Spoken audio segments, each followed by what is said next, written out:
What is up, YouTube? Sorry for the noise below. My dog is running around like a crazy person. Say hi, Lola. What's up, YouTube? Hope everybody's doing okay. Welcome to my channel. Today I want to talk to you about my latest pickup. These are the Bottega Veneta lug boots. I went with the black calfskin. So inside of the boot, you're gonna get a full 100% calfskin, as well as on the outside, you're gonna get a full vegetable tan calfskin. The color that I chose is black. The reason why I got these boots is because I wanted something that was a little bit more high fashion.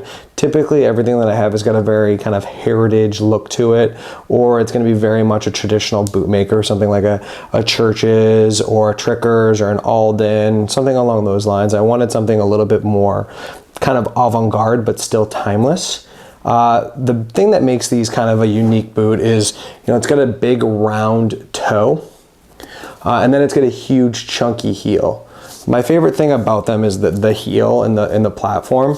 So the platform itself on the shoe is just over 2 inches, 5.5 centimeters to be exact. Just a great boot. A lot of people who bought them said that they went down a half a size or a full size. I typically wear between a 40 and a 41. If I want a more dressier, kind of tighter fit, I'll go with a 40. If I want a more kind of looser fit, I'll go with a 41. With these, I went down to a 40. The reason being is because the toe is just so round that it does allow a lot of open space, as opposed to, you know, I'll be a 41 in a like Saint Laurent Wyatt because of how narrow the toe is. I do think, however, if you wanted to wear a 40, or if you wanted to stay true to size, or you wanted to go down a size, you'd be totally fine with that. A big reason that I went with the kind of classic from 2019, I believe, is because I wanted something that was a little bit more understated. I think, you know, for me, my style is to have like statement pieces, but not have everything so like avant-garde.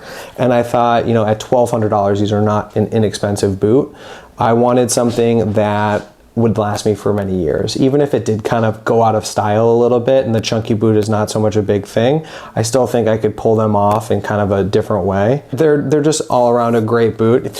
Another reason why I went with an all black is, I mean, that's mostly my aesthetic, but also I do think, you know, black is so timeless, it's gonna always be cool. Brown will go out of style, green will go out of style, it's not gonna be really in. So I decided that I wanted something that I would be able to wear for many years. I do think that these will be kind of a part of their essentials at some point, where they're just there. It's gonna think of it as like a Wyatt boot for Saint Laurent. Or I'm really happy with the boot. I'm glad I went with the black. I'm glad I went with the classic. I do think it's a great style, and I do think it's gonna last. I do think the new, you know, lug boot puddles are super cool. I just don't know how long they're gonna stay in style for something to spend that much money that is, you know, not like a heritage piece or a pair of denim or a jacket or something like that. I just think that these are a great boot. I think they're a little bit more traditional, which is sometimes a little bit more boring, so I do understand going and getting the other ones. But that's my boot, you guys. Feel free to comment and what you think is the new classic. Thank you. Goodbye.